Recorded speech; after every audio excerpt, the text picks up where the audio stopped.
The world could be a better place with love and unity. Together, we shall conquer the world. Linkway Diplomats is working to solve problems in needy areas such as water problem, community empowerment, community health, basic education, temporary shelters for homeless and travelers, rehabilitation and integration for inmates. Linkway Diplomats, linking people with people. Your community resource network. Hi, welcome to the Linkway Diplomat Hour show. And my name is Dr. Tomi Uwahen Ademoko. I'm best known for the Wellness and Wahala podcast and also NIDO Radio, Nigerian and Diaspora Radio, South Savannah. And today I have my wonderful co-host Daisy here.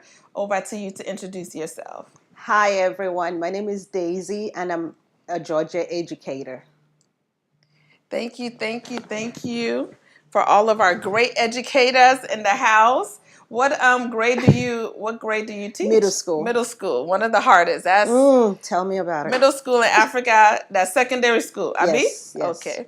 So it is great to have you today for Linkway Diplomats Hour as we launch today. And we have a very special guest, y'all. Yay. His name is Mr. Kunle Adeyanju.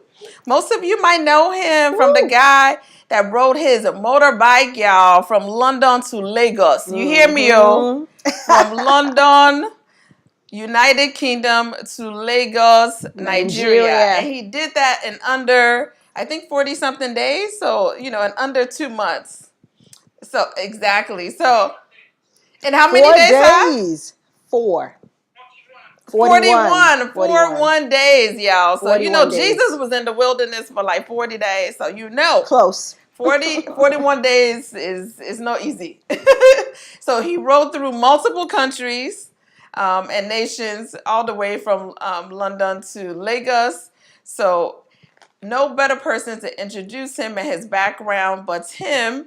It is so great to have him here. Thank you for tuning in. Very late hours in Nigeria. So over to you, Sa, to give our guests just a brief bio summary. We'll be here all day if we if we read your full profile. But over to you, Mr. Kunle. All right. Thank you for having me. As the host introduced me, my name is Kunle Adeyanju. I'm a motivational speaker, an author, an adventurer, and an entrepreneur. Like you said, I just did the London to Lagos motorbike ride for charity to support end polio in Africa and indeed world over, and also to raise funds, for the initiative. I mentor a lot of young graduates, people in their mid-career days, people just leaving school, how to better maximize their life potentials to live a fulfilling life. I've been in the corporate sector in Nigeria for the last 25 years. I've worked for multinationals like British American Tobacco and Shell Petroleum Development Company. And that's Shell Petroleum you have there, Shell Oil, which you have in America. So I spent the better part of my career working for Shell. That's in the upstream sector.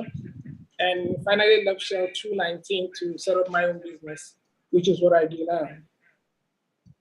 Great. So I wanted to at least kick off our interview by asking you, what really touched you to go into the humanitarian sector and want to, raise funds. I see that you're wearing a Rotary End Polio Now t-shirt. I'm also a Rotarian.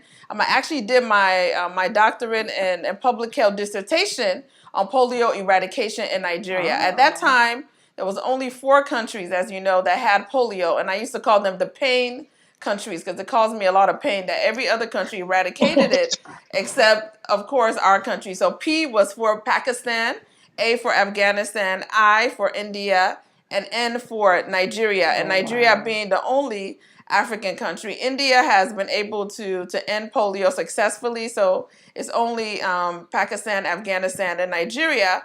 And of course, you know about the insecurities in the northeastern part of Nigeria. And my dissertation was more about the public health workers, extension workers being killed going out to vaccinate children. As you know, as a student, we usually partner with churches, with schools, but we never really partner with the military of defense.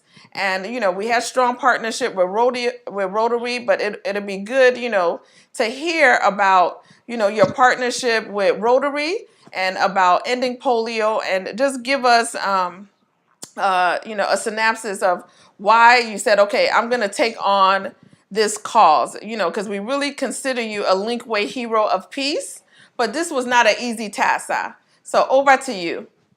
All right, thank you. So I'm a Rotarian, just like you, a Rotarian too, and I'm sure you know a little bit about Rotary. Well, I'm still going to talk more about that. Rotary has actually been at the forefront of the fight in eradicating polio in the world. Rotary as an organization has contributed $2.4 billion to date towards eradicating polio. And every year, Rotary International immunizes 500 million children across the world, all towards ending polio. The strong effort of everyone around the world, the funding from Rotary International, also the support from the Bill and Melinda Gates Foundation. They have this funding partnership with Rotary, which we call the 2-to-1 matching grants, which means for every $1 Rotary International raises, or any member of Rotary raises into the Rotary International Conference, Bill and Melinda Gates matches it with $2.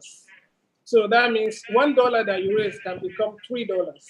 And a vaccine is 50 cents. So technically speaking, if you raise $1, you can actually immunize 6 children. So that's been the funding partnership and how it has been. The good news is, with all these concerted efforts, in 2019, Nigeria became polio-free after not recording any polio cases in the last 3 years before then. So Nigeria was certified polio-free. And when Nigeria got that certification, Africa became polio-free. Now, so that's a good news for us. Yes. But the problem, the bad news now, The bad news. Exactly. the bad news we're having cases of polio resurgence in some part of Africa. Exactly. Malawi, like 4 months ago, recorded a case of polio in Malawi. Yes, it was not genetically traced to Malawi, but it was like those ones discovered to have been imported. Just like COVID, this virus goes everywhere as long as people move. Sadly, also, the nation of Côte d'Ivoire had their National Immunization Day on the 16th of June, between 16th and 19th of June.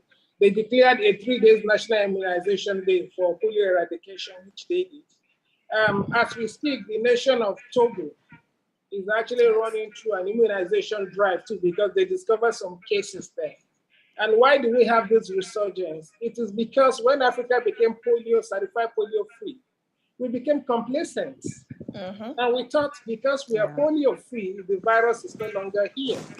Yeah. But the fact is, the virus wasn't manifesting in the children because of the immunization work we've all done in the past. So when we got the certification and everybody relaxed, so the new set of children coming into the world that were not being covered by the immunization started experiencing the virus again. So my going to do this adventure ride from London to Lagos to draw awareness, to wake everyone from our slumber, to tell us that the fact that we are polio certified free doesn't mean that we are free from the virus. We have been free because of the immunization that we've done. If we don't go back with that same hyper drive on the immunization, the problem will resurge. Exactly. And that was why I took on that challenge upon myself, to create the awareness, to wake everybody up so we can go back to working the way we work to eradicate polio in Africa, and also to raise funds, to support this initiative. Thank you, sir. So that is a great leeway to my next question about challenges. But I also wanted to interject, and also my co-host, please, chime in. You talked about the power of partnership, with Rotary, with Bill Gates, Foundation. There's a partnership also with educators. A lot of people became complacent. I was very happy when we were certified polio-free. But as you know, with public health and with vaccine preventable diseases, we need to continue to do our immunization campaigns. And it really takes a lot of partnership. I tell people, I say the power of partnership, people coming together to really strengthen our public health system. We cannot do it without partnership, both in the public and private sector. So even like educators play a very big role in educating, the guardians, the parents, the students about the importance of routine immunization that should continue to happen, whether, we're certified polio-free or not.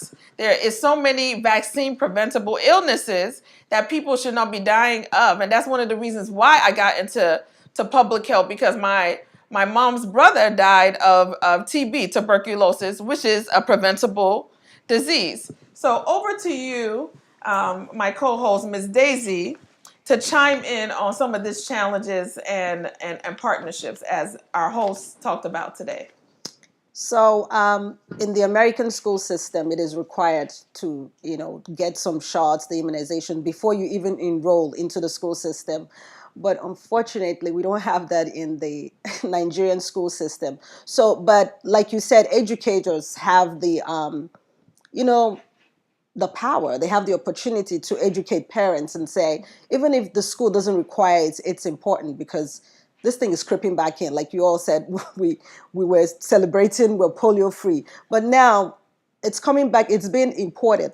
I think that was the word you used. Yes. It's been imported. So it's not genetic this time, but it's been imported just like COVID that was imported and was widespread. So before it becomes widespread, I would suggest that educators should inform parents, educate parents to get these vaccinations, to get these immunizations, so that, like you said, unnecessary deaths, a preventable death, so that we can prevent such, diseases and deaths from happening.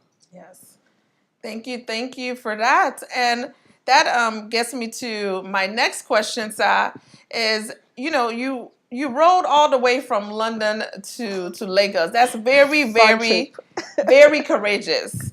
And I know that you probably felt, you probably went through some challenges along the way, and of course, how did you stay persistent? How were you assertive to say, okay, I'm not going to give up? There's times where I'm sure, you probably get hungry on the way. You probably get thirsty. You probably might even encounter some danger. Because nobody has did that type of plight. So you're really a trailblazer. It's one thing to be able to say, okay, I'm going to fight for a cause and I'm going to do what everybody else want to do. But you said, look, I'm going to do something different. I'm going to use my gift of being a bike rider. You had a very comfortable career. You said you worked in the Shell section and, in the upstream. You didn't really have to do this. You could have stayed back at home in your comfort zone. The money. And then just enjoy your retirement like everybody else. They'll be saying, Mr. Kunle, what's happen? Do you understand? They ask you that you want to put yourself in danger. You know our people now. Let's be real. They say, wahala otipoju. You they go from London to Lagos on the road. Why? You want to kill yourself. You understand? You know our people. So what really motivates inspired you? Because you went through some challenges. So can you speak on some of that the challenges for those 41 days? That is not. Because for me, it's normal because I can't expect to cover 12,000 kilometers and not go through pain. Life doesn't work like that. The total distance from London to Lagos was about 12,000 kilos. I did 3,100 kilometers from London to Algeciras. That's the boundary of Europe, where I crossed the Mediterranean Sea via ferry into Tangier in Morocco. Then from Morocco down to Lagos, going through Mauritania, Senegal, Mali, and stuff like that. I did about 9,000 kilometers. And the 3,100 kilometers in Europe also has its own challenges. We might think probably maybe because it's in Europe and everything is easy. No, but I had to contend with freezing temperatures, sub-zero temperatures. And you can imagine riding your bike in sub-zero temperatures. Yes. Number two, there were actually very strong crosswinds that keep blowing you off the bike. So it's a lot of work to steady the bike while doing the ride. Then also the other most important, very challenging danger was the issue of black ice. Because of the sub-zero temperature, ice forms on the road. Yes. And Very it dangerous becomes very ice. slippery. You make a simple mistake, you go down. Yes. So that was that challenge in Europe. Going into Africa, it was a totally different challenge. It's much tougher than Europe Oh. because going through the heat there. If you're like going through Sahara, the Sahara is unfriendly. Yes. It's an unfriendly place. It doesn't cooperate with you. It's not. It's not there to support life. It's not your friend. And the margin for error on the Sahara is so steep. Because you make some silly mistake or you make a mistake on Sahara, it may be difficult to go back home. So because of all these challenges there on the Sahara, but at the same time, one beautiful thing I learned in Africa was the 9,000 kilometers in Africa was filled with so much more challenges than in Europe. But that was also the most beautiful experience I had on the ride. Yes. The 9,000 kilometers in Africa took me through, the cities, the towns, the villages, the lonely places, the isolated place where I was alone even for like almost half a whole day that I saw no one. But again, when you get tested, when you get stretched, that's when the better part of you comes out. Those are what I experienced on the way. And I discovered, during my ride, that Africa is indeed a beautiful country. It's a blessed continent. Yes. I discovered the hospitality of the African people firsthand. Africa is a land of diversity.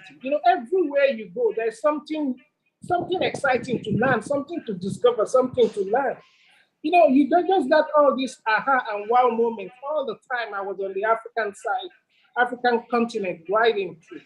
So for me, it was tough, yes, but it was also the most beautiful experience. Particularly the story of the African people, the discovery of the true African story. Because before embarking on this ride, right, I did a lot of. It took me a year to plan the ride, actually. A whole year of devoting 3 hours of every day of that 1 year to build up my plan. And I had to do a lot of reading about all the countries, all the available things I could get. I read about all the countries I was going to pass through. And everything I read pointed to the fact that almost all these places I was going to pass through are dangerous places. They are red zones. Oh. Places you should avoid and don't even go there. So it was, the ride was filled with apprehension when I got into Africa because of all the dangers I read about all these routes. But I still went in. I made up my mind. I want to go there. I want to find it. Okay, if it's there, how do I mitigate all the risks? Then I put in all those mitigation measures. Then I went in. But when I got there, I discovered a totally different story. It's not as bad as it was painted in the papers, in the media. It wasn't. Yeah. The people are nice. The people are friendly. Places where I read that they're going to kidnap you, they're going to kill you, they're going to attack you.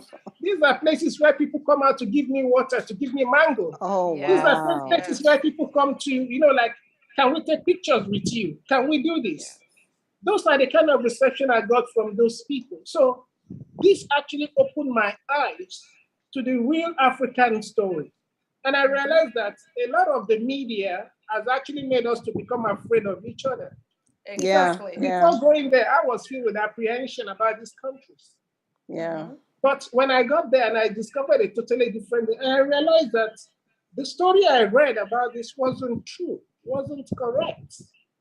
So for me, when people ask me, what is my most important takeout from this adventure? And I say to everyone, loud and clear, the discovery of the true African story, the hospitality of the African people, the diversity of the continent, their warmth, their friendliness, and their generosity. I had an issue in Mali. I ran into a ditch because the visibility, the road was bad. There were a lot of potholes there. And a truck swerved into my lane, and I'm trying to avoid impacting the truck. I swerved onto the shoulder, the road shoulder, and I ran into a big ditch. And that damaged the rear wheel of my bike. Yes. And that happened in a game reserve where there are lions, there are hyena, there are cheetah. Hey. And I became stranded. I became a sitting duck there, and it was in the night. So that was for me the most troubling moment on that ride because Scary. like the animals, they have like night vision. They can see you Yes, at they can night. see you. You can't Yeah, see but them, you but they can't can see see you. them. And by the Yep. time you see them, it's too late. Yep.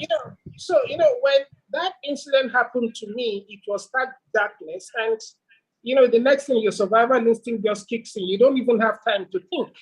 The next thing was just to jump off the bike. And I said to myself, I need to find a way to put a height between me and any animal that may want to attack me.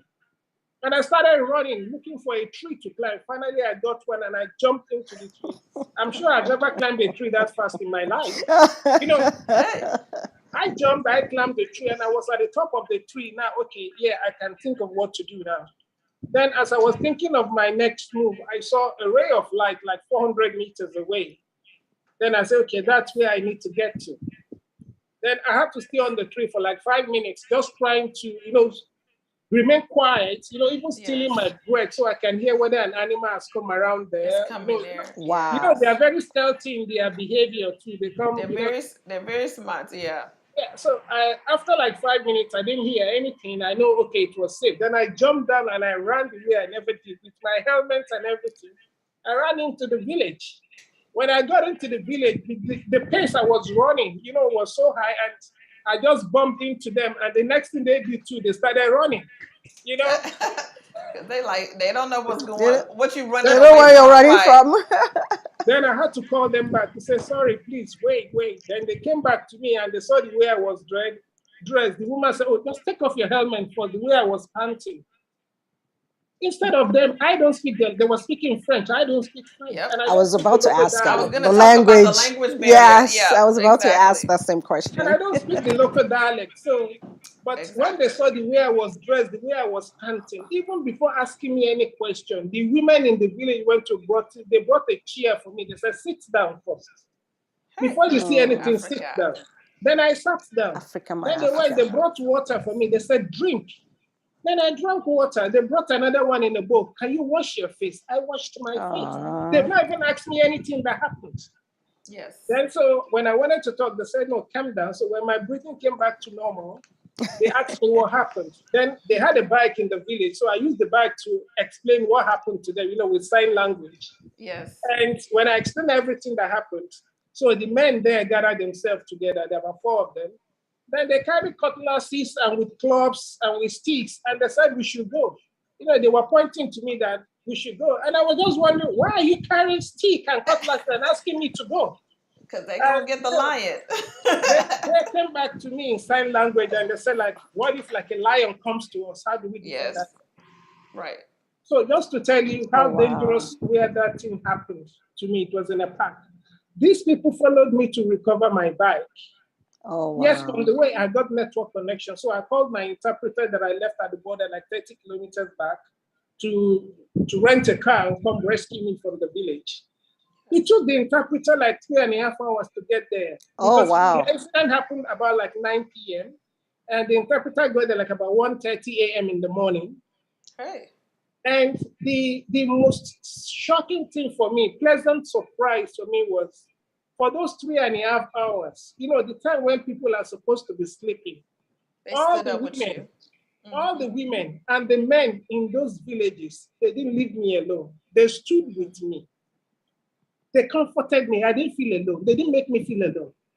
The women there asked me, they were going to make food for me to eat while we were waiting for my interpreter. And I thought, because, you can't eat, the appetite wasn't there. I just want to, like, with all the challenges that I was going through, food wasn't my problem then. I was hungry, but food wasn't really in my list of your problems. Yeah, so I told them, no, I couldn't eat. But these people genuinely, helped me. People that I don't know. And these are people, they wrote about in the papers that if you run into a problem or you come across them, you are probably going to be killed. They are going to rob you. They are going to kill you. They are this, they are that. But these are the same people that showed me the most humanity. Yeah. Yeah. I left the bike. My interpreter came about 1:30 a.m. I left them. Then I went to the city to spend the night. The following morning, we came with a truck to recover my bike. I tell you, everything I left on my bike was still there. They didn't pick anything. To me, that is humanity at its best. Yes. Yes. And these are people the media wanted me to be afraid of in the first place. So Yes. when I said to people that for me, the most high moment, the most important takeout for me on this trip was the discovery of the true African story. And that's exactly what summarizes my experience. And this was the same thing I experienced in most of all these countries that I go to. I don't have flat tire everywhere, but like Burkina Faso wasn't part of my plan. I removed Burkina Faso because, the danger painted around that country was too high. Ouagadougou. And But it's okay, a beautiful country. I've been let there, me avoid yes. going into Burkina Faso. But when I was at first denied entry into Cote d'Ivoire due to the Blackwatch blockade of Mali, I went into Burkina Faso. And the country that was actually painted the most dangerous. Guess what I saw on the way? I will see hardworking farmer going to their field, waving me as I ride back. I'll see hardworking, women who sell their fruits by the roadside. They will flag me down. They'll say, please, can we take pictures together? Then when I'm about leaving, they'll give me 2 mangoes from their stock to take for free. That's the generosity I experienced from all these people along the way. Mr. Kunle, your story is very entertaining. You faced a inspiring. lot of life-threatening events. Now, as you were talking, when you talked about your experience, what you read online, and when you actually went there in person, it didn't match. That they made it look scary, dangerous, but when you got there, the people were friendly, the people were welcoming. As I was thinking about that, I was just thinking, Africans, we need to tell our own stories. We need to, because other people are telling our stories, and they are telling wrong stories. They are not telling the truth. So we need, like, what I was thinking, 2 suggestions for you, Mr. Kunle.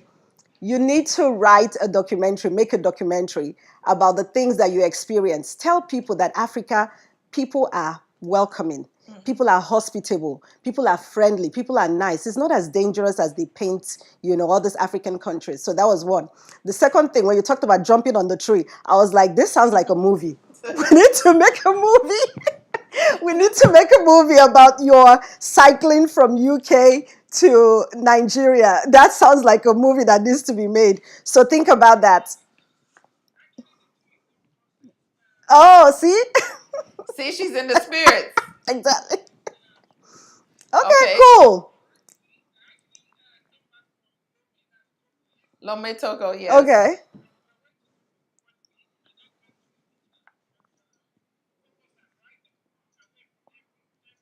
Yes, sir.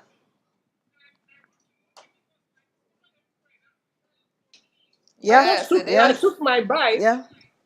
That was last Friday, Upper Week Friday, and I just took my bag, took my passport, and I rode to the border. I crossed the Nigerian border into Benin Republic. Then I crossed Benin Republic into Lome, and I just went to a beach house. I had no issue. Africa is lovely. I spent a week in Lome. I rode back again yesterday, and I got home. I had no problem, no issue.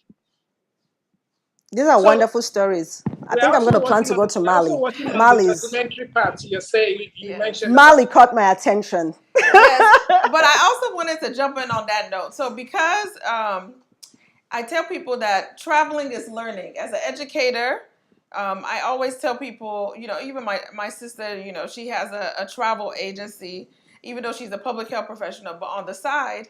And I always tell people that traveling is learning. Excuse me, because nobody can tell you a story better than you.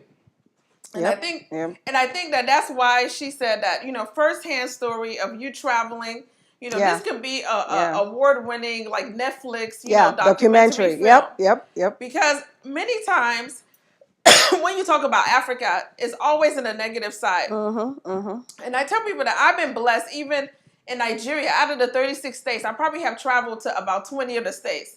In West Africa, was in charge of Cote d'Ivoire, Ivory Coast. I've been to Ghana. I've been to, when you're talking about Ouagadougou, Burkina Faso. I was stuck in Lome, Togo for a day. I've been to Dakar many times.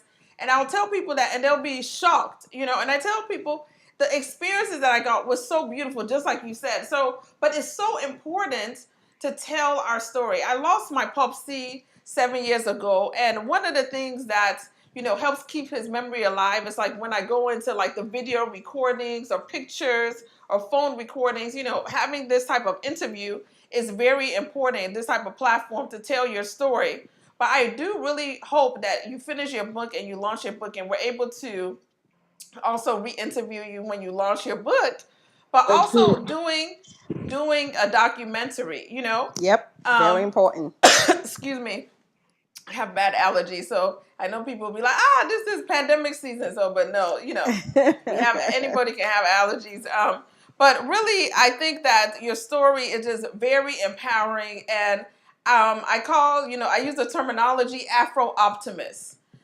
Because I've always been an Afro-optimist, and I see you as an Afro-optimist, you know, an African that's very optimistic. Anytime, you know, people tell the African story is a very depressive type of story, and it talks about the danger, but people don't understand that there's danger everywhere. There's danger in the UK, there's danger in the US, there's danger everywhere. It's really God that, you know, protects us everywhere we go. However, you know, when I look at all the places that I have traveled, from Dubai to UK to even living here in the US, the best place where I have felt the most hospitable and safe is in Africa.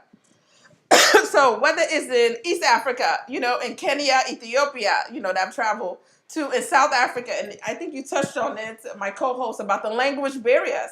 You know, I go into places, they speak French, they speak other languages, I have a translator, but there's a universal language of love, you know? There's body language, you know? Yep, If yep. somebody comes to you, you know, even before they talk, if they welcome you, you know what I'm saying? You don't even have to talk, but by their body language, you see how they ran to you. They're like, oh, sit down. They got a chair. Like, love is a universal language. So your story is very, very empowering. I'm happy that you said that you're in the process of finishing your book. I really pray that it will also launch into a documentary And a movie. and a movie, right?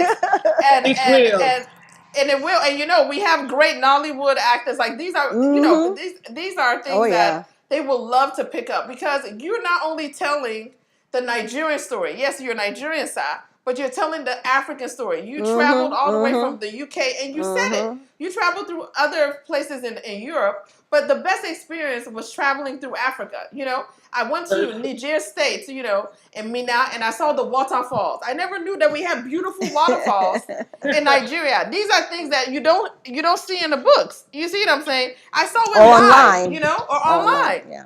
So it'll be really great to not only see your book and the pictures and let your stories, you know, pictures make your stories come to life. But also, I really, really salute you, Sa, on really being a hero, a true hero. Because this, once again, is not an easy task. Even traveling by car, if you look at the statistic, is very dangerous. Traveling by air is very dangerous. And traveling by bike, like, you put the danger like 3 times. So it was extra dangerous. Yep. That's true. And you were able to really, like, you know, God was really with you. So I really thank you for that. And then I wanted to go to my next question that says, you know, how have you been able to really reach people with this your message, you know, of your trip? Is one thing to be able to accomplish this, you know, but what are the, how are people receiving how the will people message? receive it, and what is your key, like, action, like call to action to people, you know? Because I always say it's good, you know, for people to hear your story, but what would be your call to action to everybody, especially Africans, to really be, you know, one, inspiring, empowering, courageous, and really, you know, go above and beyond to tell their own story? Over to you, Sal. Okay, thank you. Before I go to my call to action for people, let me just give you the reception of people of Africa, and generally people even in Europe all along the route for my ride. What I notice is, you know, because I designed the flag prior to the ride, because I looked at it that, okay, I'm going to use this ride to communicate a stronger message. And I said to myself, I'm not just going to fly the Rotary flag, the end polio flag that I wanted to, the message I'm passing across. Because once people see that, people, you know, you get used to one image easily. And once you get used to it, you know, it doesn't really resonate with you much afterwards. But when you have multiple images, it makes your brain hold on to that object for much longer period of time. So I put in my country flag, the Nigerian flag first. I designed a 3-flag-in-1, the Nigerian flag at the top, because I'm able to do what I'm doing because at first I'm a Nigerian. I come in from a country. Yes. So the Nigerian flag first, then the Rotary and polio banner second, then Imagine Rotary third. So having these 3 banners in one, and I flew this on my bike all through the ride. So it communicated so much message to people. The messages were strong. And whenever people see me, the first thing they want to ask me is, what is this all about? Yeah, I can see Nigeria, I can see polio, I can see Rotary. What linked these 3 things together, these 3 issues together? And it opened room for conversation. And so many people who flagged me down, please, can we take pictures with you? Yes, I expected people are going to flag me down. But the point is, I never expected they would flag me down that much, because at some point on a daily basis, I get flagged down like 50 times. And I keep saying to myself, if I keep stopping at this rate, it may be difficult to get to my destination, on time. So, I can rest, have enough rest to recover for the next day ride. But it was a service I chose to take, so I can't complain. So what I do is whenever they flag me down, I try to, speed up the conversation a little bit, take the picture, then proceed. So people love the message. And I realized that people love Nigeria along the line. They do. All along the way, people, I love Nigeria, I love Nigeria. That's the messages I keep getting. Now, let me give you, again, how the level of impact of this message. When I got into Burkina Faso, I like to use Burkina Faso example because it's a country I didn't want to go to in the first place. I removed Burkina Faso from my roots because of how, the danger they painted about the country in the papers. So it was a bit scary, then. I removed it, but I only went in there when I was at first denied entry into Cote d'Ivoire. So when I got into Burkina Faso and they took me to Bobo Dioulasso, the Grand Mosque in Bobo Dioulasso. Bobo Dioulasso is the second biggest city in Burkina Faso, the economic capital. So I went to Bobo Dioulasso and I went to the Grand Mosque and I was introduced to the chief imam of the Grand Mosque. That's the oldest mosque in Burkina Faso. And when the chief imam, we spoke by an interpreter and I told him my mission. And he just told me to hold on, that I shouldn't start the presentation first. Then he called all his subjects and they went to call all their wives. And before you know it, we had a gathering of about 300 women seated there. Wow. And I had, one of the most engaging moments of that ride in Burkina Faso. Because, it wasn't a one-way conversation. Yes, I did my presentation. And the chief imam actually gave the women the liberty that, please, everybody, ask your question. We need to stop polio in Africa. And I couldn't believe the kind of question I was getting from the women. They may be illiterate, but they are very intelligent. Very intelligent. Some of them, they put me on my toes with the kind of question I was hearing from those people. But I like this. So that's to tell you, okay, look at, contacting 300 women in one sitting. Look at the ripple effect. They are going to talk to their friends who are likely going to talk to their friends again. Exactly. Some of them brought their children word of mouth, who are like maybe 5 or 10. They are going to share this news with their friends too. So you can see how well that message is spreading. So, and this event like this happened twice when I was in Burkina Faso. So the extent and the reception of the message was so encouraging. I didn't even expect it was going to be this successful when I started it. But when I saw the magnitude, the messages has taken, the communication has taken, it was, like a very good thing for me. I felt happy about it. Now, if you're asking, what is the takeout I want people to do from this? What is the call to action? We need to take the vaccine. That's it. We have to take the vaccine. That's the only way. Because we have the technology, we have the vaccine, we can end the virus. And the vaccine is free because People like me that have gone to raise funds for the charity, for the End Polio cause, and it's been supported with matching grant for Bill and Melinda Gates Foundation. So the vaccine is coming free to everyone. So what we need to do is, okay, the other part, which for me, the most important part of this, my message was to break down the issue of vaccine hesitancy, so that people can accept the vaccine. And you can imagine, that's why I was so excited with the Burkina Faso story. Imagine the 300 women talking to other women. Even if one woman talked to another woman, that's about 600 women. That's a huge number in a community. Yes. So you can see if we can remove the issue of vaccine hesitancy from about 600 women, it's like we've started the problem in almost all of Bobo Dinaso in Burkina Faso. So call to action is the awareness campaign took a global dimension, which I didn't envisage, but I'm happy he did that. So yes, call to action. Let's keep spreading the message. We need to get people to take the vaccine. That is my call to action. Okay, thank you so much, Mr. Kunle. We need to hear more about how you're spreading this news and how people are receiving it and what they need to know. But I will have to take like a 2-minute commercial break, and we'll be back.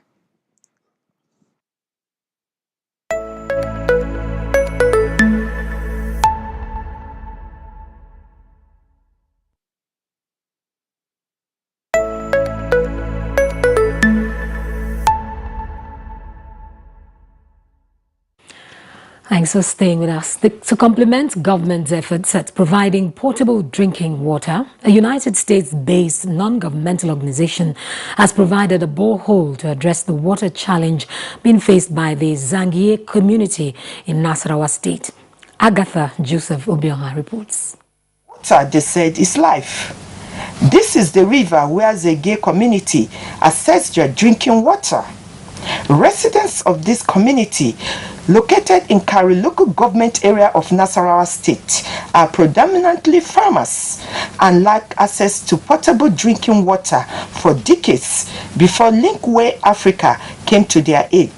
Our passion is to meet the critical needs of the needy communities. Our vision is to provide water support, education support, and then health support and food support. And it's this community that is benefiting for the first time from within the African region.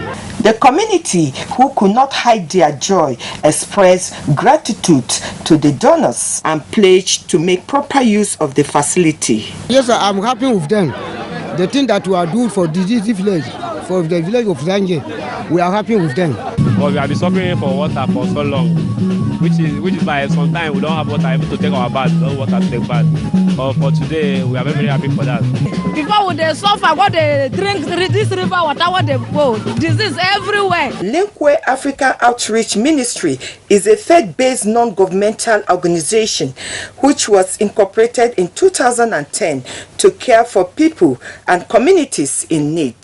From Kefi, Agatha Joseph Obioha, NTA News.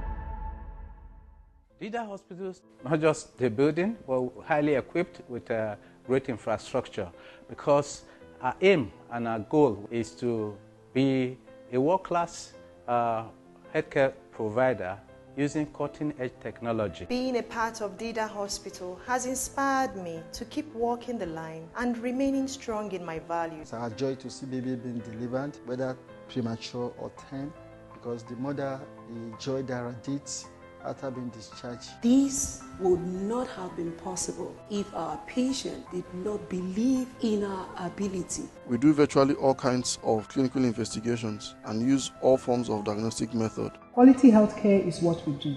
Quality service is what we deliver. And here, caring for our patients means we feel what they feel. Being rewarded with the content smiles of happy clients is my perfect DIDA story.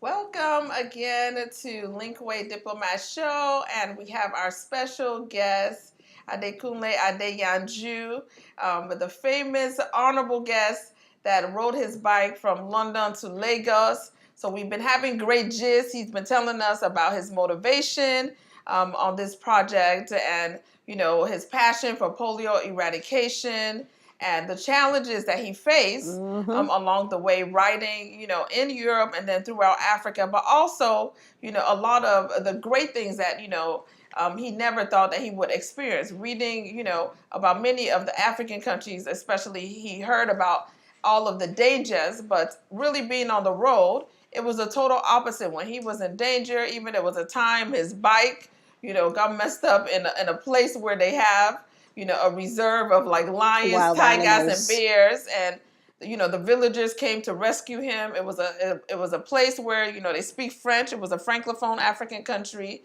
and even in With a Burkina language Faso, barrier. exactly, Burkina Faso, that he was trying to avoid.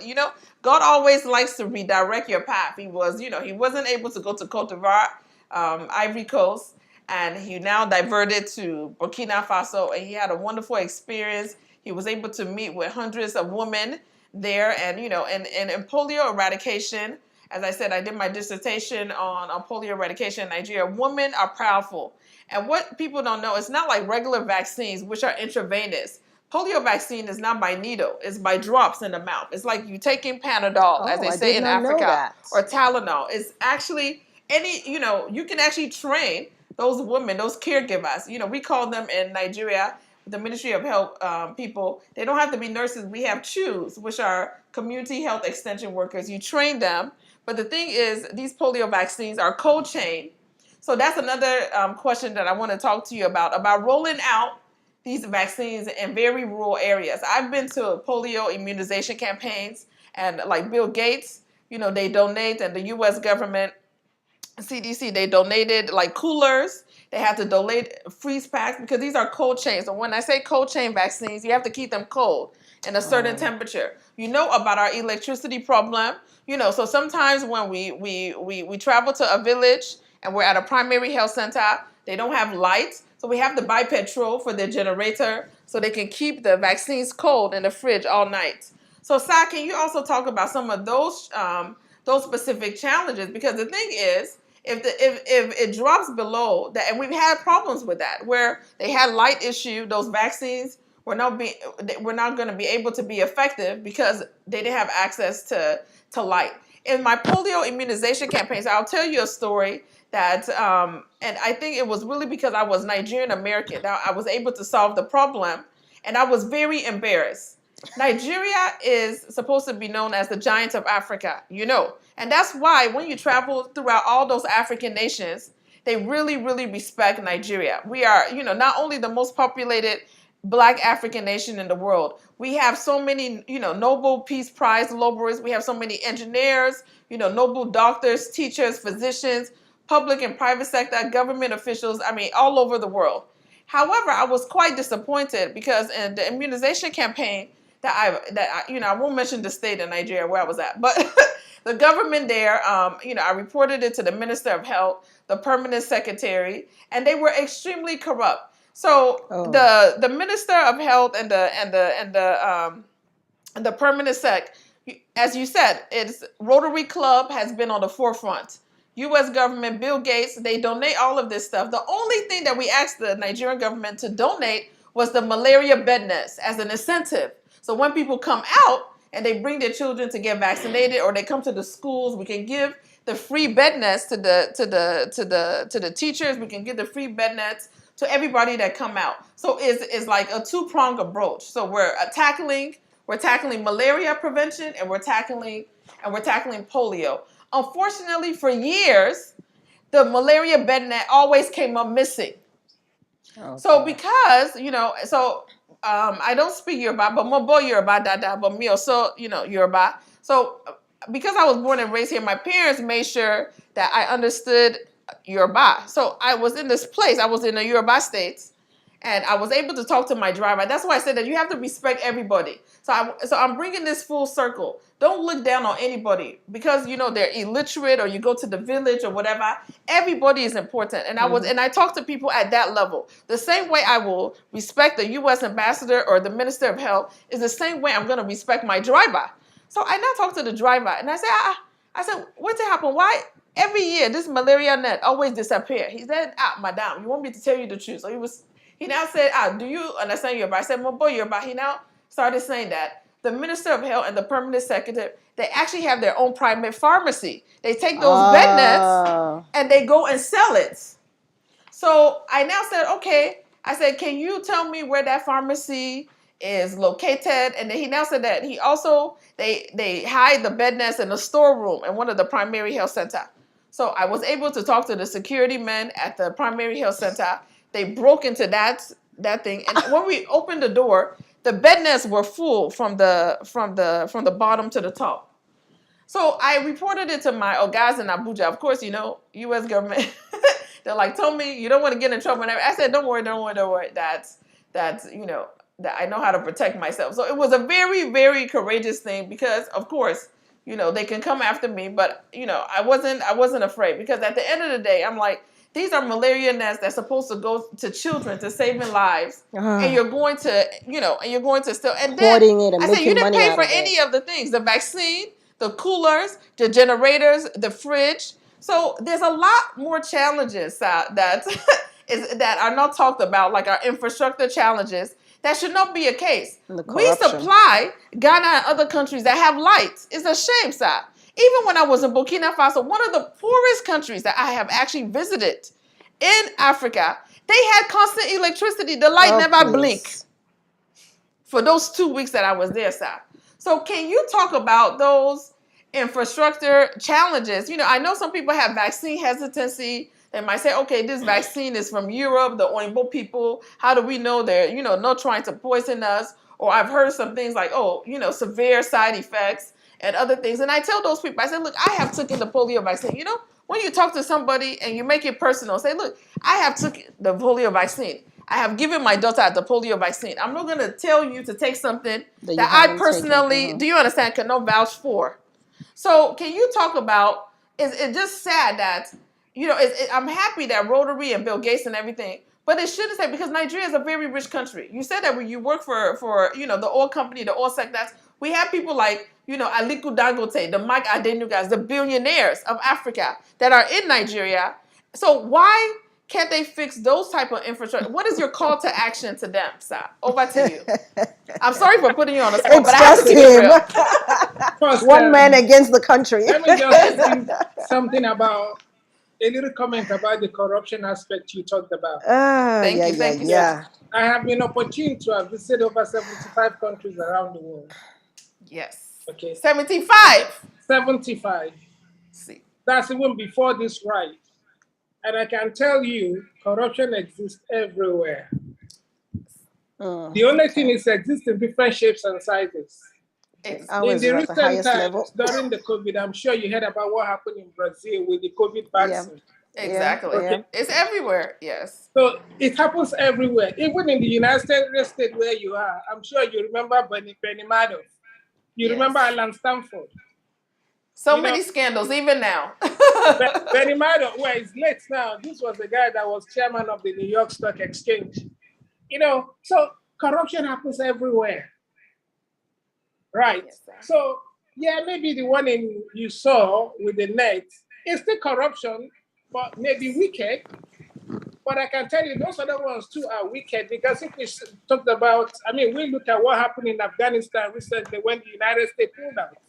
And everybody will say, why will the U.S. government pull out of Afghanistan and leave $90 billion worth of equipment there? Military equipment, exactly. So it takes a lot of questions. Some people will tell you it's also corruption. So there's corruption everywhere. So I'm not going to talk about corruption because it happens everywhere. Okay? But let's look at those things you and I can fix, where we can address. Now, the point is, as a Rotarian, what we do to ourselves is every member of the Rotary Club, we are 1.2 million people around the world. We all contribute $40 every year. Sorry, $100 every year to Polio Plus Foundation. So that's where the money comes in. So when we contribute that $100 every year to Polio Plus Foundation, part of it goes into providing the funding for the vaccine. The other part goes into all those logistics arrangements. You see all those volunteers that we have. Yes. They get paid stipend. I was in Côte d'Ivoire during this ride. And okay, you know, I told the ride took me 41 days. Actually, it took 14 days actual riding. But 41 days because World Health Organization came in at some point.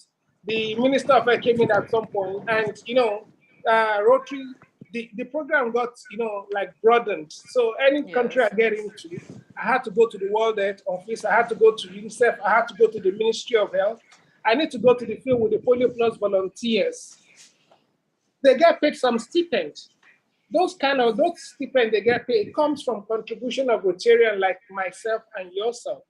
Yes, also, the World Health Organization country chair in Côte d'Ivoire actually confirmed to me, he told us how important the partnership between World Health and Rotary, that all the staff they had on the Polio Plus desk unit in World Health is being paid for.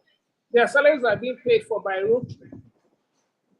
So you can begin to see a lot of all those things we are doing. Yes, I know there are big problems here and there with what needs to happen in the country, but let's focus on those ones we can do. And if we look at the electricity case in Nigeria, if you ask me, it's sad. Because I went, like you, I passed through countries that had nothing close compared to what Nigeria has. And their power didn't blink when I was there. That's all. It's a sad thing. It's a sad thing. But at the same time, again, it calls for people like you and I. We need to ask ourselves, government cannot solve the problem. It's a business opportunity for people like me and you to come and invest in that sector. Yes. And see how we can, you know, because it is the public sector that develops a country. It's not the government. Yes, government can build infrastructure. If you look at Elon Musk, that is transforming the whole of the automobile Tesla electric car, yeah. And the space. It's not the government, US government employee. But he's working on some of this infrastructure that's been built by the US government. So it's a challenge to people like us, people like me, like you, that, yeah, it's a business opportunity we can come invest in. And for me, it's something seriously I'm looking into in Nigeria. So, yes, those challenges are there. But, yeah, people are still surviving under very difficult condition. Under very difficult condition, I must say that. Because I'm home now talking to you. My generator has been on for the last 3 hours. That's what I wanted to tell you. I know. So you're laughing on that, but many people cannot, cannot afford to be able to fund their generator that long. So that's a big start. And then, of course, the prices of petrol has went up, all over the world, even here. So I don't want us to overlook those major challenges. So your dedication, despite all of those challenges, are very empowering. And I like that you said, okay, change start with us. All of us are change agents. We are blessed to use our time, our talent, and treasure to be able to use the gifts that God has given us, whichever sector you work in, to make a difference. However, I know you talked about the private sector and their influence. However, also working at the government side, I see 2 points. Both public and private sector have a very key role to play. And you can't have one without the other. So I'll give you a good example. Nigerian elections is coming up next year. We in the diaspora contribute over $30 billion to the fiscal year budget. That's the money that we send overseas to our people. But we do not have diaspora voting. We've been trying, and I've been one of the people through the Nigerian Diaspora Organization, had an online petition. I know we have a NIDCOM agency back in Nigeria. They've been advocating to some leaders. When they represented the bill, so I tell people, if we don't have a government that creates that enabling environment for you to invest, for diasporans to come and say, okay, I'm an engineer. I can bring in my company, my team, that is registered in Nigeria, that's registered in the US, and I can bring in Nigerian Americans to come and fix the problem. However, if there's no policies in place that are going to protect you, that's going to easily help you, register your company, that's going to easily be able to help you, fund, across the entire value chain, then, it's going to be very difficult. And if we, and it comes to, being able to affect those policies, if we don't have a voting rights, it's very hard to say, okay, that I'm going to be able to affect those policies. And only 29 people in the House of Assembly voted yes. The remainder, 80 something, voted against it. So they know the power that the diaspora has. And I really feel that this is the time where, we have the Nehemiahs, we have the people like you that have come and said, let me take this bold chance. You could have been very comfortable and stayed in London, and say, okay, I don't have to do this. But you said, look, I'm very passionate about this. And as I told you, when I read your background, I loved it. And especially, the public health prevention aspect of it. People should not die. People should not get sick. One of my friends, and he's an Afrobeat artist, LD, and he told me about his story of, his half brother, having polio. So it should not be a case that people should have polio in these days where we have the vaccines and millions have been invested. You just said that as a Rotarian, $100 a day. We have Nigerians that are doing well that can contribute $100 or even more that are not Rotarians to make sure that we not only eradicate polio, but eradicate all the other vaccine preventable diseases.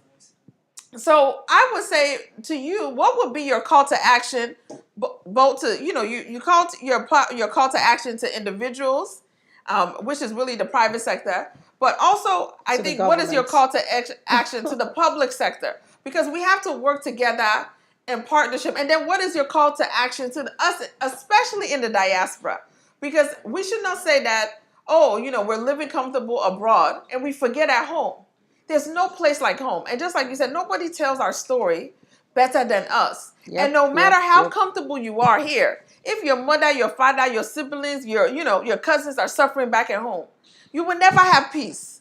So how can we can you break down the call to action both at, there's different levels, and even multilateral, the government level, we have the ECOWAS country. We have a responsibility, even when we get it right as Nigeria. When other West African countries have problems, we come in and help them. So at the multilateral level and at the individual level.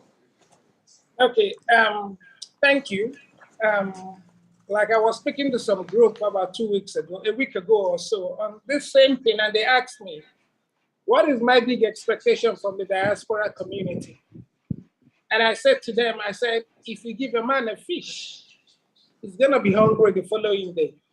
But if you teach him how to fish, you have showed him how to feed himself for the rest of his life. I love that saying. I love that saying. It is important, yes, that we send money home to our people from abroad, but it's like giving them a fish. Exactly. Most of all of us in the diaspora world, we have been opportune to experience, advanced technology. We're exposed to a lot of all these new recent advances. Why can't we use those things and see how we can transfer some of this skill back home? It could be in terms of training. As I said to a club, I said, I'm a Rotarian and we have schools in my club that we adopted. I said, this is an opportunity where people can actually come from diaspora to actually share some learning, even if it's 1 week. Because we have people, let me go to color now. We have people of the white skin that will actually contact my Rotary and say, can we come and teach in Africa? Yes. But sadly, I must tell you, I've not heard of people of color like me from diaspora saying they want to come to Africa, like to teach in our club, or to come and impact some knowledge in these children. Last year, in my club, there was a lady that came in from Wisconsin, and she spent 2 weeks. She actually came to teach people the craft works. So let's begin to have things like that where we can do skill transfer, technology transfer. It's like trying to empower them to become independent. And that way they can actually be able to earn, a decent living for themselves. So call to action for the diaspora community on that. There is opportunity to transfer, to share your knowledge, irrespective of your education level. You are exposed to better technology there. You are exposed to recent advances. I'm probably a more smarter way of things, of doing things, how things are done. You've been used to, a system that works. Come back and share these experiences with people. Partner with us in Rotary Club. We will create that avenue for you to reach people where you can actually transfer your skill. It's a way of giving back to the community. And there's opportunity for that. And you don't have to be Bill Gates before you can do that. Everybody can do that. So that's one call to action. There is opportunity for that partnership. So whoever is looking in Nigeria, there are well over 30,000 Rotarians. And in Lagos alone, we have over 125 Rotary clubs. So there are people that we can partner with. If you need the connection, need to link up with the district governor or to link up with the club, I can provide that support. There are people you can do project to where you can transfer those skills and improve the life of people. It's a way of giving back. Because if we begin to raise our education level, we are raising, we are becoming more employed, we are becoming the employability of people, we are raising it up. And by the time you do that, you're exposing people to higher living standards. So can do in the diaspora world. People who wants to take a bull by the horn, there are opportunity to invest. Yes. When I left Shell, I chose to come back to Lagos to invest. And I invested. Yes, they are telling me, things are tough in Nigeria, you will do this, you will lose your money, you will do that. I didn't lose my money. My business is doing well, thank God for that.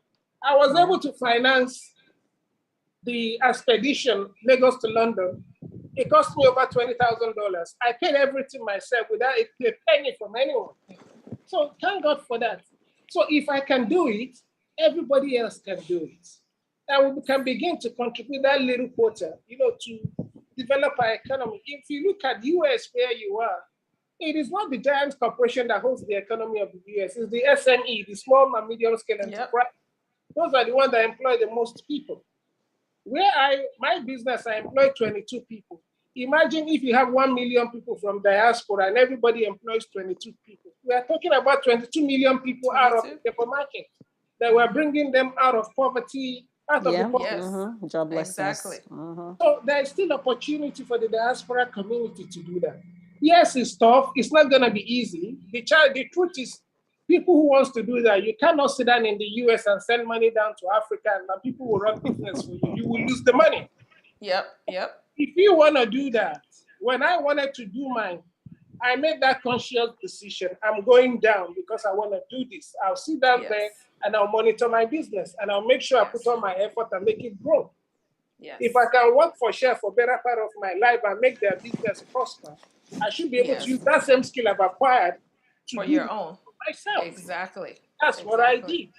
And I believe everyone in the diaspora world can do the same, like that. So there's opportunities. Another call to service for us. It is the SME that drives the economy of a country. It is not the government, because that's where the most people get employed. Thank you, Sir. So we're going to our last commercial break for everyone here, and then we will conclude with this wonderful interview. So over to our commercial break. Thank you.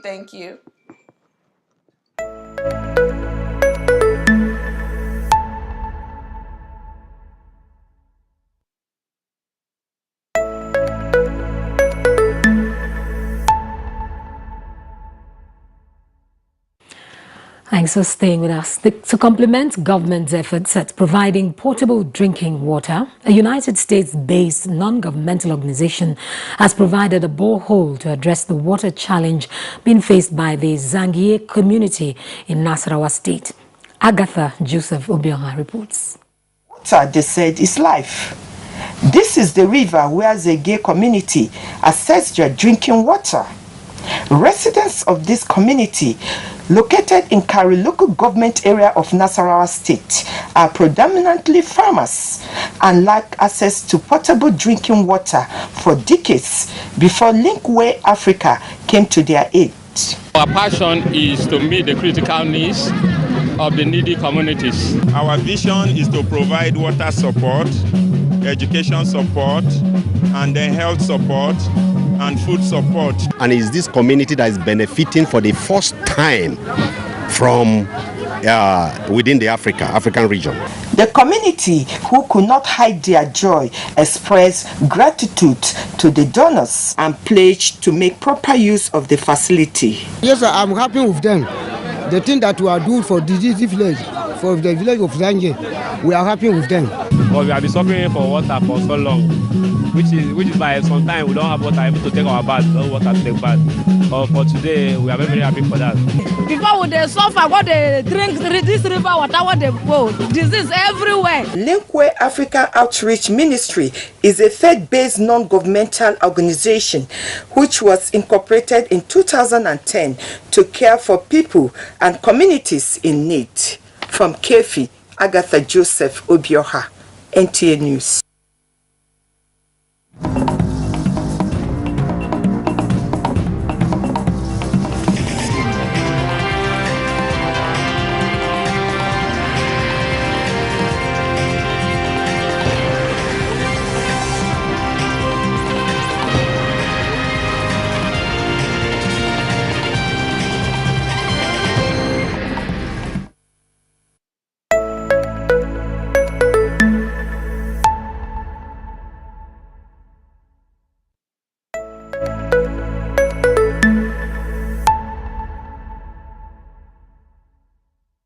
The world could be a better place with love and unity. Together, we shall conquer the world.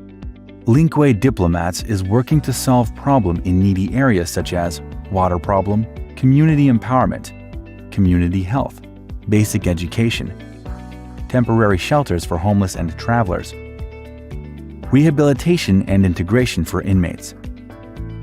Linkway Diplomats, linking people with people. Your community resource network.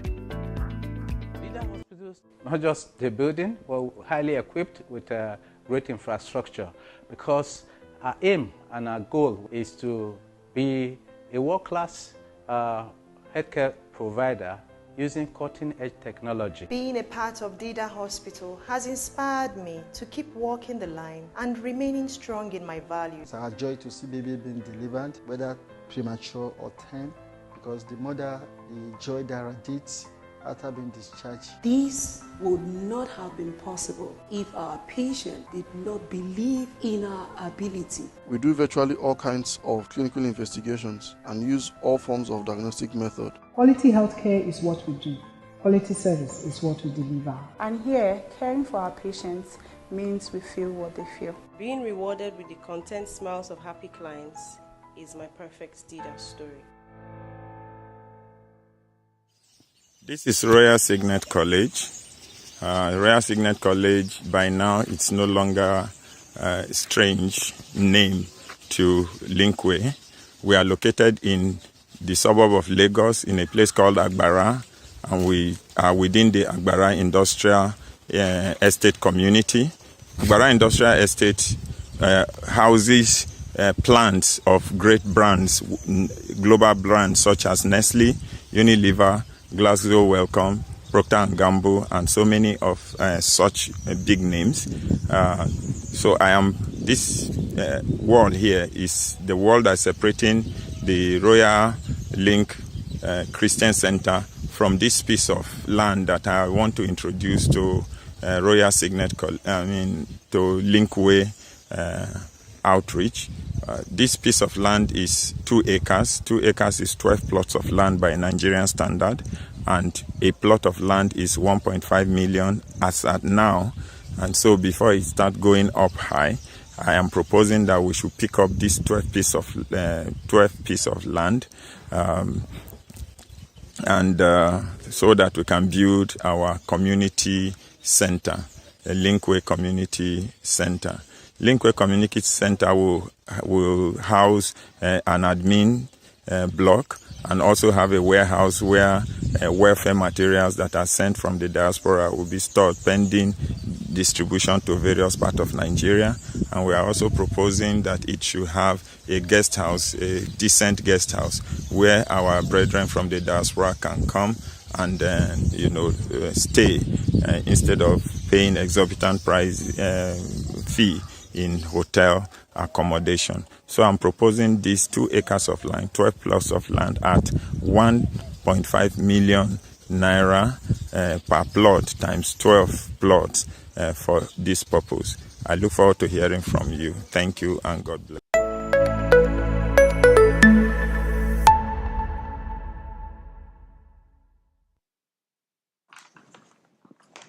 Hello, everyone. Welcome back.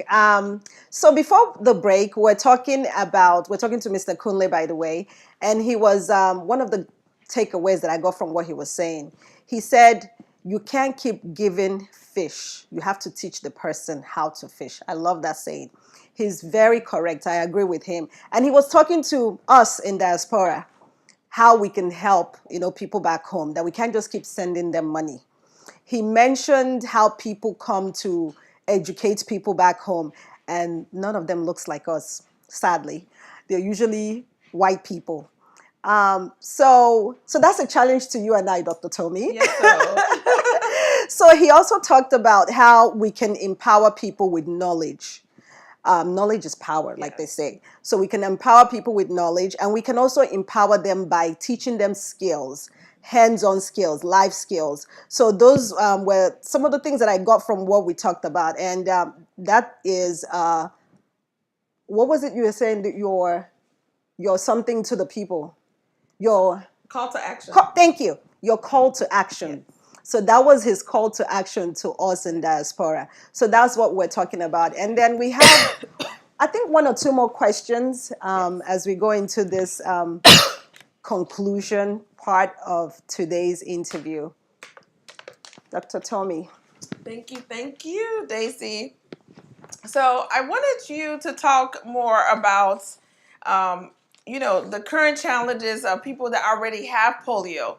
So I know that, you talked earlier about prevention of polio and the vaccine being free, and, and the immunization campaigns that are easily accessible, available, and of course it's affordable because it's free. But they are people that already have polio, that are crippled. How can we help them? I know some of the solutions and innovations they have, like electric powered, battery powered, solar powered wheelchairs, but what type of innovations and solutions can we give and hope to people that already have polio? Over to you. Okay, thank you. Actually, the question is quite valid, because we tend to do a lot and focus so much on prevention of polio, which is good, but with very little focus on people who already had polio. And these people go through a lot of challenge, because you see people still crawling on the streets. Yeah. On the floor. But there are things that can be done for them. The electric wheelchair is there. All right. This wheelchair, not so expensive. I think cost maybe about $800 or so. I've seen a couple of them. And these are actually, though there are other ones which are manual, but like if you really want to help somebody well. Yes. So some of these electric wheelchair can be donated to people who are already suffering from the virus. And that will actually, if you look at our way of life, how we are as human beings, we have our mind and we have the body. The body is the vehicle that carries the mind about. Your mind conceives what you want to do. Then the vehicle, which is your body, moves you about to implement those things, to help you implement those things your mind conceives. So when the body is limited, that is one way polio limits people. Even when they think, they can't really move about to implement those put those thoughts into actions. Now, if you give somebody an electric wheelchair, to some extent, you have improved his mobility from the state where he was crawling. Yes. So it's a way of actually moving them towards, living being a better, well, there's nothing like a better human being, but living a better life because human being is human being. So giving them an electric wheelchair is a way of empowering them to further be able to annex their life potentials. Yes. So it's a key thing that can be done. It's an open avenue, open opportunity for service where people can donate into, people can come in to support this initiative and touch the lives of people. And I bet you when you give somebody a wheelchair, somebody who was crawling on the streets, a wheelchair, and can now move by himself and do some of those basic things on himself, you've taken him out of, you put some dignity in him, in how he can do things. And also empower him to live, like a dignified life. Yes. So that is a big call to action also for the people of diaspora and everybody listening to. Yes. The opportunity to touch lives of people here. Yes. And if people want it, so that brings me to my next question, finances. As you said, you use some of your personal finances. Rotary, of course, has donated, people as members, donated $100 each, which we have thousands of members, very active members in Nigeria and all over the world. Bill and Melinda Gates Foundation, their financial grants and contribution. But here in the diaspora, how can people, can you walk us through, like if somebody wanted to reach you or reach your Rotary Club, you said that you also have, or make a donation, what is the process? Especially, I call like for, our Nigerian diaspora organizations, there's so many. There's like Nigerian Teachers Association, there's Nigerian Nurses Association, Doctors Association, I'm part of Nigerian Diaspora Organization, South Savannah.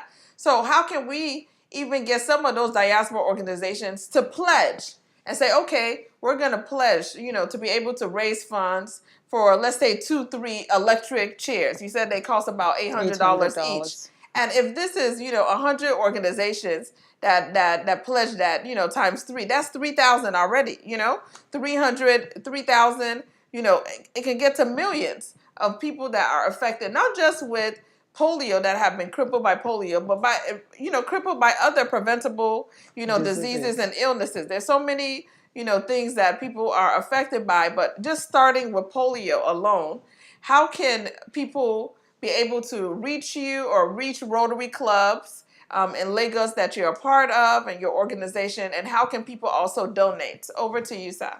Okay, thank you.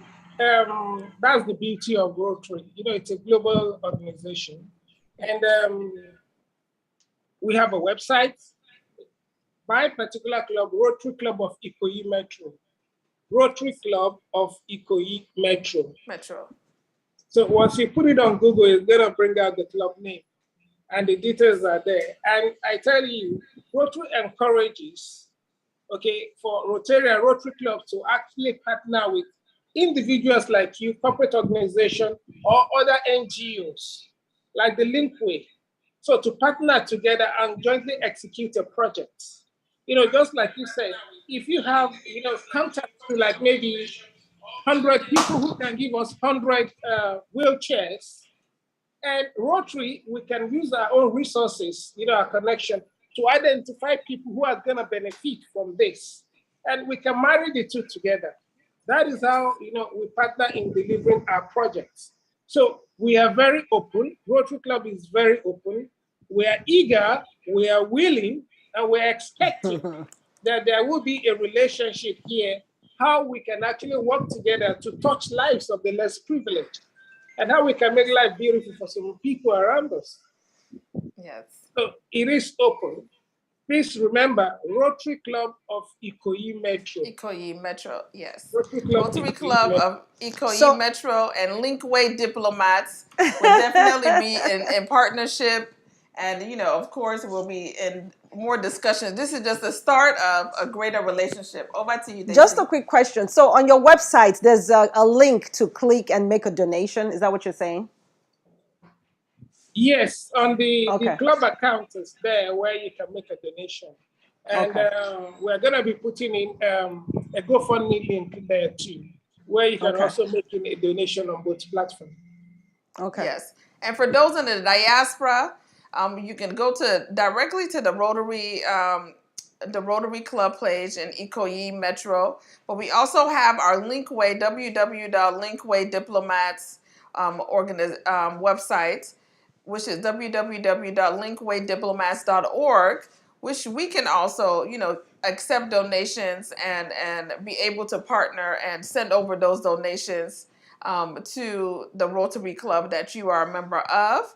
And we're also on PayPal here. So just having multiple ways, there's no excuse. We have PayPal, we have Cash App. If you see at the link, you search for Linkway Diplomats, even on Zelle, Linkway Diplomats, and we're able to track and say, okay, this is our contribution here in the diaspora to the Rotary Club partnership in Ikoyi Metro, that Linkway Diplomats, we were able to raise this amount of funds. So once again, we have multiple ways where you can donate, and we thank our audience members in advance for donating to this important cause. Because once again, as Mr. Kunle Adeyanju said, it takes the power of partnership. All of us can make a difference, and all of us are change agents. And, $1 goes a long way. I believe the exchange rate now in Nigeria, $1 is about 600 and something naira. It's extreme. It can make a huge impact. So thank you so much for that.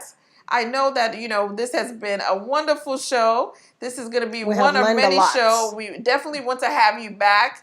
Again, as I said, when you finish your book and you launch your book, and hopefully a documentary movie soon. But I wanted you to conclude on what are your last words to our audience members here in the diaspora and back at home. Over to you, sir. Okay, thank you. To the viewers in the diaspora world, my plea to you is Africa needs you. Africa needs your talents. Africa needs your skills. Africa needs your gifts. I'm not talking about your gift in terms of resources, your money, no. I'm a believer of teaching somebody how to fish rather than giving fish. Yes, I help people a lot with giving them money, but it's just that I believe in empowering people so that people can actually earn a decent living for themselves. There are opportunities to cooperate with Rotary clubs. There are opportunities to partner with a lot of other organizations, but Rotary is there at the forefront. Please come join us. Let's transfer those skills, those talents, those knowledges you've acquired over the years and push it into the African economy. And that way we can bring a lot of people out of the poverty line and be able to make them, decent citizens, any decent living for themselves. So once again, my call to action for you people, my family in the diaspora world, Africa needs your talent, your skills, and there's opportunity where you can actually invest those in the life of people. Thank you. Thank you, Mr. Kunle. So after you've conquered, riding your bike from London to Lagos, or was it Lagos to London? Either way, what is next? Well, for me, I want to finish the book. Once I finish the book, in the next 2 years, I'm going to be riding from Lagos to Israel, then from Israel to... Oh, okay. Nice. From just passing through Israel, spending maybe like a week in Israel. The Holy Land, yeah. Spiritual experience. And I want to go to Tibet. And why Tibet is, that's the highest plain in the world. And everybody who's been to Tibet, who's written about Tibet, they will tell you God lives in Tibet. Oh, okay. They say God lives in Tibet because of the high level of purity you see about everything in Tibet. Oh. So I want to experience that purity. And when I do that, then I want to drop my bike and go climb Mount Everest. Nice. So lots of dreams. Very nice. That is great. The Holy Land, that's also on my bucket list. But we also want you to come to the U.S. too. You've been when are you going to come visit us? Traveling, from Lagos to London. When you go Lagos to LA or Lagos to ATL. Atlanta. Mm-hmm.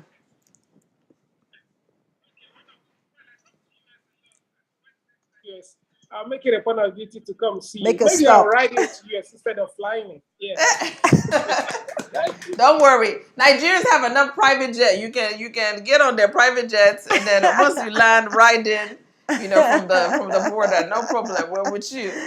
Oh boy! But thank you so much for this wonderful interview. I can't wait to hear about your other next projects from Lagos to Israel. Adventures.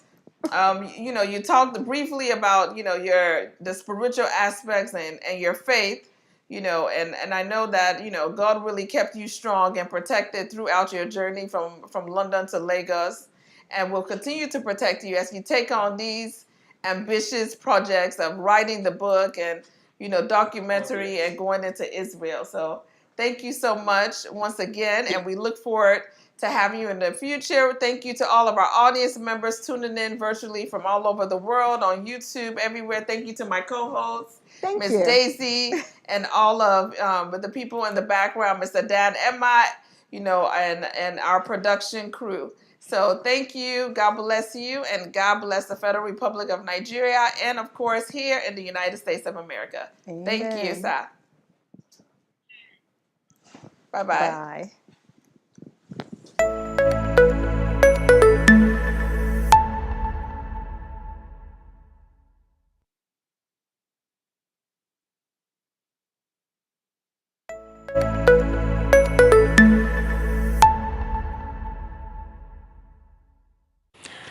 Thanks for staying with us. To complement government's efforts at providing portable drinking water, a United States-based non-governmental organization has provided a borehole to address the water challenge being faced by the Zangie community in Nasarawa State.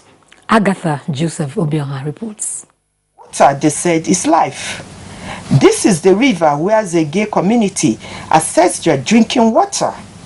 Residents of this community, located in Kari local government area of Nasarawa State, are predominantly farmers and lack access to potable drinking water for decades before Linkway Africa came to their aid.